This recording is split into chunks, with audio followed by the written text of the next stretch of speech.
My goodness, this is some low-hanging fruit. But when life gives you Chelsea Clinton, you make sure to let people know what these political elites think of you and your beliefs. During an interview with intersectional feminist Jess McIntosh, Chelsea Clinton was asked about the abortion debate. Of course, Chelsea Clinton disagrees with the pro-life side, but she also said, quote, "It was unchristian," unquote. Oh boy, I'm Ben Davies. This is Pure Hollywood.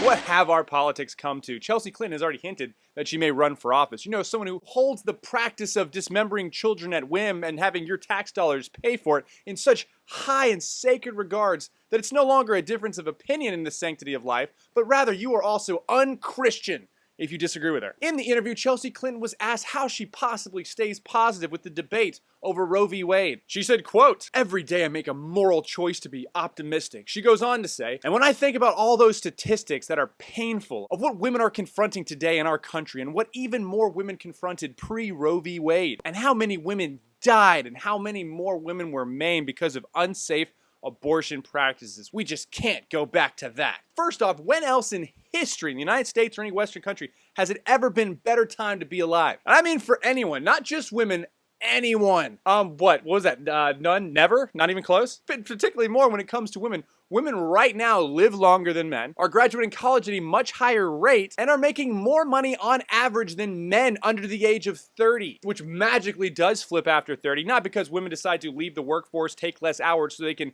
raise a family and bring up the next generation. No, of course it can't be because of that. It has to be somehow because of sexism, right? But to her other statement, how many of these women did die from getting these backdoor alley abortions that the left always talks about? You know, you just never hear about that, right? Even the states that do have stricter abortion laws. But Chelsea doesn't stop there. No. She says, quote, "That's just unconscionable to me. And also, I'm sure that this will unleash another wave of hate in my direction, but as a deeply religious person, it's also unchristian to me." Now, I'm not going to say anything about Chelsea Clinton's religious beliefs per se, and I do not want a slew of people to just go out and berate Chelsea Clinton. However, her interpretation of the Bible, I would question. Yeah, I guess you get a hall pass for some of those pesky 10 commandments when the other person's life is inconvenient for you. Or when that person came along, you know, when it was unplanned. Because of course, according to Chelsea, being pro-life is unchristian. You know, there are so many verses in the Bible talking about you doing what makes life easier for you.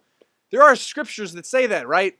Is there even a single verse that implies you should do what makes your life easier? And that is what Jesus said, right? You know, seek first your own self-interest, and all the good feelings of life will be added upon you, and it'll be super awesome and easy with no consequences whatsoever. Yeah, you know, I just can't seem to remember any Bible verses remotely similar to that. But what do you guys think? Do you think the pro-life side is unchristian? Let me know in the comment section. I'm Ben Davies. This is Pure Hollywood. Alright, so if you enjoyed that video, please consider becoming a premium member to the Rebel. That way you have first access to Pure Hollywood and the entire Rebel lineup.